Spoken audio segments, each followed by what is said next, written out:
Welcome to Trader TV, your insight into the trading climate for professional investors. I'm Dan Barnes.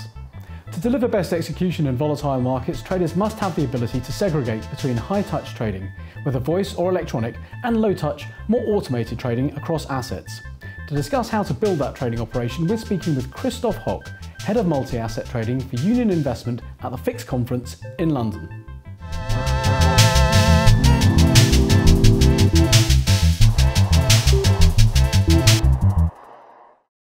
Christoph, welcome to Trader TV. Thank you, Dan. So, to start with, when do you reach for the phone to make a trade rather than trading electronically? So actually, it's less about when do we trade electronically, when do we trade voice. The key question behind is how do we achieve a best-in-class execution for our investors? And typically, it's related to liquidity of the instrument, and to complexity of the order, and also related to volatility in the market.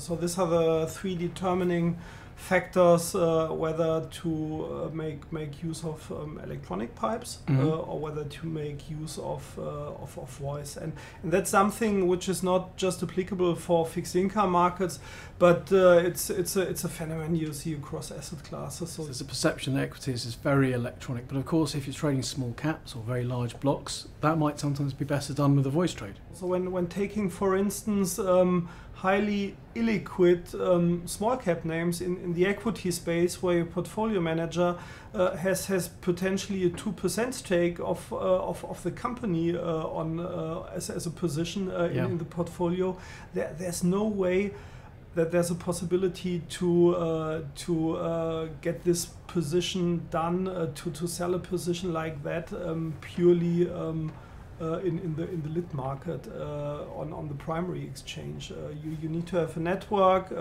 You need to have access to the very best sources of liquidity. In this example, it's essential that you have access to the syndicate, to the ECM teams of broker firms, and so in fixed income, in an example where you have to trade big block of a less liquid ISIN, there's also no chance to trade this fully electronic, potentially putting 5, 6, 7 counterparts into competition, where you have a humongous leakage of information and adverse price movement. It's something where you also have to be highly sensitive when executing such a transaction, where potentially you also trade, you also go to one counterparty only, rather than a variety of counterparties. And how does market volatility affect that decision-making process? Market volatility obviously has an impact, A, on spreads, and B, on the willingness of dealers to make prices for decent sizes. So typically whenever you have a high volatility in the market, and again, that's applicable for all asset classes, spreads are widening, and the willingness to show large clips, prices for large clips is diminishing. Yep. Okay. Now, you've actually built a very high-touch and low-touch business on your trading desk. What's been necessary to build on the trading desk to enable that low-touch business? On the one hand, it's necessary to keep really the competence about the asset class you are trading, taking the specifics for this asset class into account. And on the other hand, it's important to have the technology know-how, actually how to implement a kind of auto trade functionality for the low touch business, or for the business where literally you have humongous liquidity, you don't have an impact. It's a business where typically the quality of outcome, the execution quality is either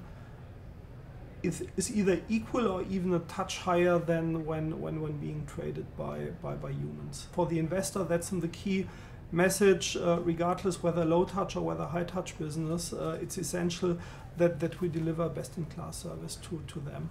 Are you seeing data necessary to support automation, being the fuel of automation? Is that data quality there at the moment in fixed income? Is the quantity of data there in fixed income? How is it supporting automation in your view?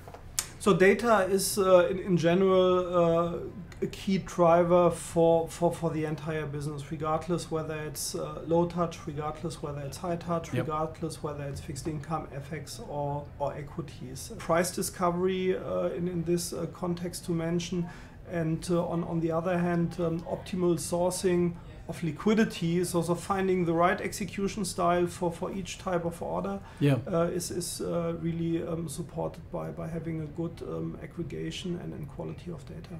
Christoph, thank you very much. Pleasure, Dan. I'd like to thank Christoph Hock of Union Investment, and of course you for watching. To catch our monthly reports on other markets or to subscribe to our newsletter, go to tradertv.net.